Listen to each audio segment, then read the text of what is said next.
തൽക്കാലം വാഷ്റൂമിൽ പോയിട്ട് ഇതൊന്ന് കഴുകിയിട്ട് നേരെ നമുക്ക് നമ്മുടെ വീട്ടിൽ പോവാം. അവിടെ ചെന്ന് കുളിച്ച് റെഡിയായി അവന്തിയേക്കും മോക്കും കൂടി വീട്ടിലോട്ട് പോവാല്ലോ. അവന്തി വാ, ഞാൻ കഴുകിത്തരാം. എന്റെ കയ്യിൽ നിന്ന് പറ്റിയ അബദ്ധമല്ലേ? വേണ്ട, ഞാൻ തന്നെ പോയി കഴുകിക്കോളാം. എന്നിട്ട് വീട്ടിൽ പോയി ഡ്രസ് ചേഞ്ച് ചെയ്യാം.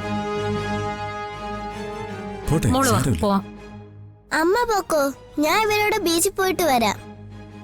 ആന്റിക്കും അങ്കിളിന് അത് ബുദ്ധിമുട്ടാവും. മോൾ അമ്മയുടെ കൂടെ വാ. അയ്യോ, ഞങ്ങൾക്ക് ഒരു ബുദ്ധിമുട്ടുമില്ല. മോളെ ഞങ്ങൾ നോക്കിക്കോളാം. ആന്റി പൊക്കോ, ചിപ്പെ ഞങ്ങളെ വീട്ടിൽ കൊണ്ട് വിട്ടോളാം, അല്ലേ അച്ഛാ? ആ പിന്നല്ലാതെ, ചിപ്പി മോളെ ഞങ്ങൾ കൊണ്ടുവന്നോളാം.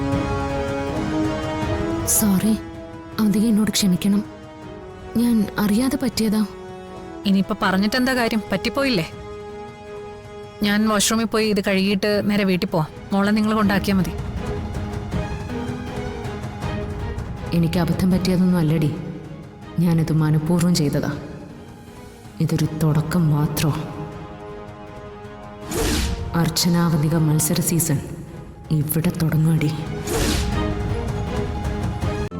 ഇന്ന് തന്നെ ഡൗൺലോഡ് ചെയ്യൂ. കാണൂ നിങ്ങളുടെ ഫേവറേറ്റ് ഷോസ്.